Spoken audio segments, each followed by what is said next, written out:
Assalamu alaikum wa rahmatullahi wa barakatuh. Welcome to QalbiNoorMedia, where hearts find light through stories of faith and hope. Today we journey with Prophet Yusuf, a tale of patience and divine mercy. Let's begin. In a land of sand and stars, a boy had a dream.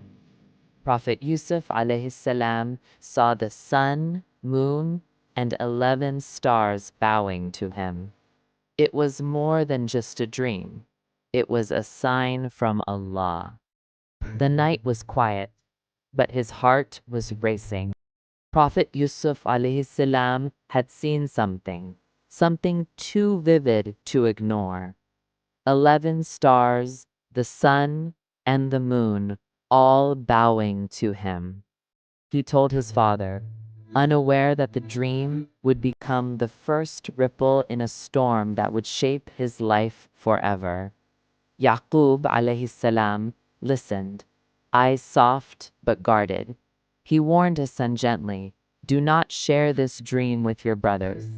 A father's wisdom sensed what a boy's innocence did not, the quiet fire of envy already smoldering nearby.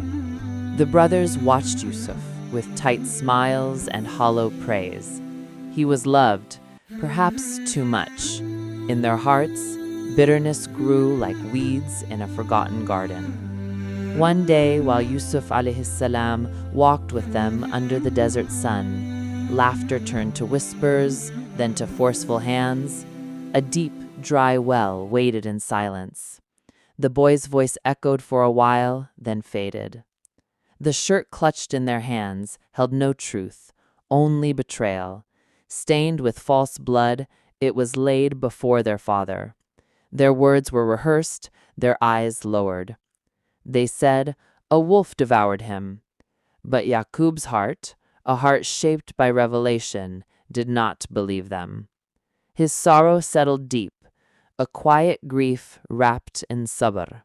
Yusuf lay alone in the darkness of the well, cold stones pressed against his back, but fear did not consume him. The dream still burned quietly within him, like a lantern hidden beneath cloth. He waited. A caravan passed. Thirst drew them to the well.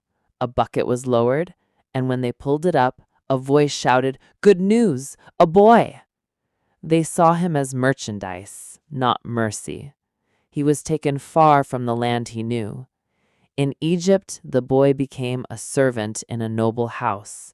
Silent and graceful, he grew in wisdom.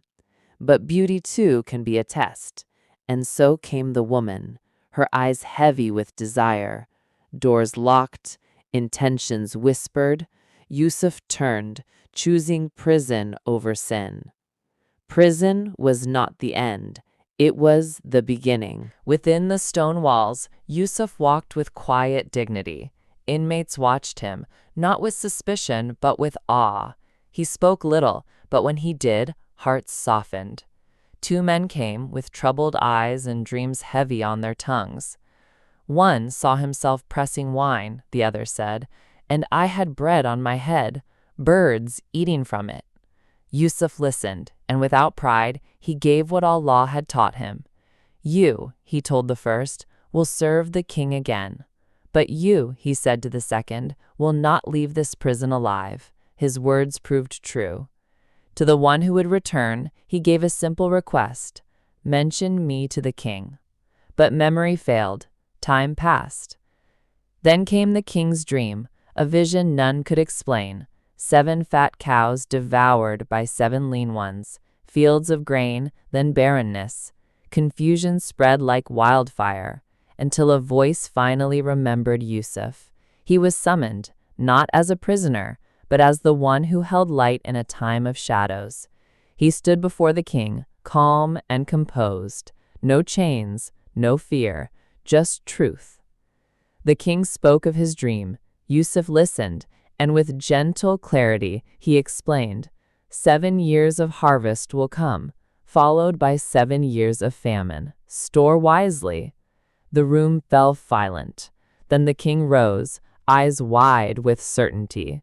"You," he declared, "will be in charge of our storehouses.